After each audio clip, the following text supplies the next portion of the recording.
আজকে একটা palazzo ready করছি। প্লাজোটার মেজারমেন্ট এখানে প্রথমেই দিয়ে দেওয়া হয়েছে। হিপ হচ্ছে 40, যেটার 12 ইঞ্চ নিতে হবে, ক্রোচ অলসো 12, আর লেন্থ হচ্ছে 36। তো খুব বেশি লেন্থ নেই, মেজারমেন্টটা আপনি বুঝতে পারবেন। আর খুব ইজিভাবে, খুবই কমফর্টেবল, সবসময় ইউজের জন্য অনেক ভালো। আর যে কোনো ড্রেসের সাথে এটা মানাবে, যে কোনো কুর্তির সাথে মানাবে। এবার এটার আমি সবথেকে প্রথমে লেন্থ নিয়ে নিব। নিচে 2 ইঞ্চ করে মার্জিন ছেড়ে দিয়েছি, যেটা কি মুড়ি হবে, সেটাকে ফোল্ড করে দেওয়া হবে, বাট একটু বেশি করে ফোল্ড করলে দেখতে সেটা ভাল লাগে। তারপরে আমি যেহেতু এটা রেডি হবে 36 ইঞ্চ, তার জন্য এটা 35 ইঞ্চে আমি প্রথমে মার্ক করে নিব, কারণ 1 ইঞ্চ বা 1 থেকে সোয়া ইঞ্চের মতো এলাস্টিক সেটা উপরে অ্যাড হবে, আর এলাস্টিকটা আমি আলাদাভাবে অ্যাড করব, তার জন্য ওটার জন্য আমি রাখিনি। তো এখানে কোমরের মাপটা নিয়ে নিচ্ছি। সবথেকে প্রথমে হিপের মাপ, যেটা 12 ইঞ্চ করেছিলাম, 4 ভাগ করে 2 ইঞ্চ এক্সট্রা নিয়ে 12 হয়েছিল, সেটা করেছিলাম। তারপরে এখানে যেটা হচ্ছে ক্রোচের মাপটা নিয়ে নেব। ক্রোচ মানে যেটা হচ্ছে আসন, যেটাকে বলে, আসনের মাপটা এখানে নিয়ে নিচ্ছি হচ্ছে 12, আর সেখানে একটু গোল করে করে দিব, কারণ কর্নার সেটা কাটা যাবে না। এবার নিচে আমি রেখেছি এখানে 12 ইঞ্চ, 12-11 রেখেছি, আর সেটা আমি এখানে উপর থেকে যেটা পেন্ট বানানোর স্কেল হয় সেটার সাহায্যে জয়েন করে নেব। এবার নর্মাল বাস এইটুকুই মাপ লাগে এই লাইন প্লাজোর জন্য, এখানে আর কিচ্ছু লাগে না, কোনো মাপই লাগে না। এটা একটা পার্ট, এখানে আমি দুটো পার্টকে একসাথে করিনি, দুটো পার্টকে আলাদা আলাদাভাবে করেছি।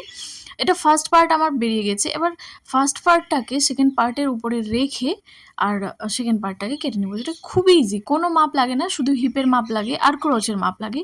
নিচে লাগে আপনি কতটা মুড়ি রাখছেন, সেটা আপনার ইচ্ছে মতো, আপনি যতটা রাখতে পারবেন ততটা রাখবেন, আর কোনো মাপই এখানে লাগে না। এবার ফার্স্ট পার্টটাকে বসিয়ে সেকেন্ড পার্টটা যখন কাটবো, সেখানে 2 ইঞ্চ এক্সট্রা নেব উপরে, আর নিচেও সেম, এখানে ক্রোচের কাছে 2 ইঞ্চ এক্সট্রা নেব, আর সেমভাবে আমি আবার কর্নারটাকে গোল করে দেব।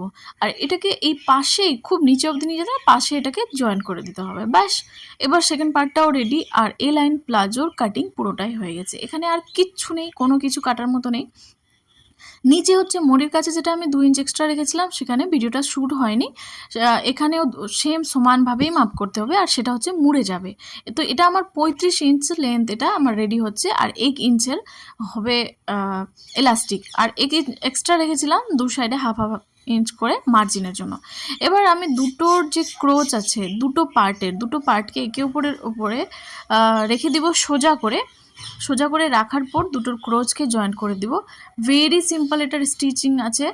দুটো ক্রোচকে জয়েন করার পর হচ্ছে মিডিলে সেলাই দিতে হবে, বাট তার আগে নিচে যেটা মুড়ির জন্য রেখেছি, মুড়ে দিতে হবে 2 ইঞ্চ। তো ওটাকে মুড়ে একটু একটু ওখানে একটু বেশি করে রাখলে দেখতে ভালো লাগে, লুকটা ভালো আসে। খুব কম মুড়লে লুক ভালো আসে না, তার জন্য আমি একটু বেশি করে রাখি। তো এখানে দেখতে পাচ্ছেন ক্রোচটা আমি জয়েন করে নিচ্ছি দু সাইডেরই। তারপরে এর আমি নিচের অংশটাকে মুড়ে নেব। নিচে যেটা মুড়ি রেখেছি, 2 ইঞ্চ এক্সট্রা মার্জিন রেখেছিলাম, সেটাকে মুড়ে নেব। মুড়ে নেওয়ার পর হচ্ছে মিডিলে সেলাইটা করে দিলেই হয়ে যাবে। তারপরে লাস্টে এটাকে এলাস্টিক জয়েন করতে হবে। তো আসসালামু আলাইকুম এভরিওয়ান, আজকে আমি মিডিলেই বলছি, কারণ হচ্ছে শুরুতে আমি ভিডিওটা শুরু করে দিয়েছিলাম। কেমন আছেন আপনারা সবাই? আমি তো অনেক ভালো আছি আপনাদের দোয়ায়। আর আপনারা কেমন আছেন? আশা করছি আপনারাও অনেক ভালো হবেন। তবে সবাই সবার জন্য দোয়া করতে কখনো ভুলবেন না। ভালো থাকেন আর খারাপ থাকেন, সবসময় আল্লাহর শুকরিয়া আদা করতে কখনো ভুলবেন না, আর সবার জন্য দোয়া করতেও কখনোই ভুলবেন না। আজকের ভিডিওটা খুব ইজিভাবে, সিম্পলভাবে আমি দেখিয়েছি। এই প্লাজোটা সবাই পরতে ভালোবাসে, অনেক কমফোর্টেবল থাকে যে কোনো ড্রেসের জন্য, বা নর্মালি এটা ইউজের জন্য অনেক বেশি কমফোর্টেবল থাকে এ লাইন প্লাজো। তবে প্লাজোর অনেকগুলো ভ্যারাইটি আছে, অলরেডি আমি অনেকগুলো ক্রিয়েট করে আমি নিজেই ইউজ করি। আমি কিন্তু সেগুলোর ভিডিও শ্যুট করা হয়নি বলে আমি শেয়ার করতে পারিনি।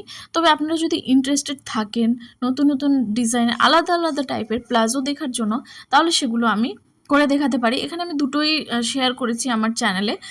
দুটোর মধ্যে একটা আমব্রেলা প্লাজো হচ্ছে, আর একটা এ লাইন প্লাজো এর আগেও আমি ভিডিও দিয়েছি, কিন্তু সেটা ভালোভাবে এক্সপ্লেন করা হয়নি বলে আরেকটা ভিডিও আমি দিলাম। এবার আমি পুরোটা জয়েন করে দিয়েছি। এবার লাস্ট পারা হচ্ছে এলাস্টিক জয়েন করার। এলাস্টিকটা এবার জয়েন করার জন্য আমি আলাদাভাবে ওর স্ট্রিপটা বানিয়ে নিয়েছি, ওটাকে জয়েন করে দিব, আর এর ভিতরে এলাস্টিকটা ঢুকিয়ে তারপরে জয়েন্টের কাছে সেলাই করে দিলেই প্লাজোটা রেডি পুরোপুরিভাবে। ভিডিওটা খুব ধ্যান দিয়ে দেখবেন। আর যদি কিছুটা বুঝতে না পেরে থাকেন বা কোথায় কিভাবে জয়েন্ট করা হয়েছে, কিভাবে স্টিচ করা হয়েছে সেটা যদি বুঝতে না পারেন, বা কাটিংটাও যদি বুঝতে কোনো রকমের কোনো অসুবিধা হলে আপনি কমেন্টের মাধ্যমে জানতে পারবেন। কমেন্ট করে জিজ্ঞেস করে নেবেন, আমি অবশ্যই আনসার দিব। আর কমেন্টেই আমি বলে দিব, বা যেটা বুঝতে অসুবিধা হবে সেটা আমি কমেন্টের মাধ্যমে আপনাদেরকে বুঝিয়ে দিব। আশা করছি ভিডিওটা খুব ইজিভাবে আমি বুঝিয়েছি। তো যারা ইন্টারেস্টেড আছেন বা শিখতে চাইছেন তারা খুব সহজভাবে এটা বুঝতে পারবেন। আর যদি না বুঝতে পারেন তাহলে আমি তো আছি বলে দেওয়ার জন্য। আশা করছি ভিডিওটা আপনাদের ভালো লাগবে।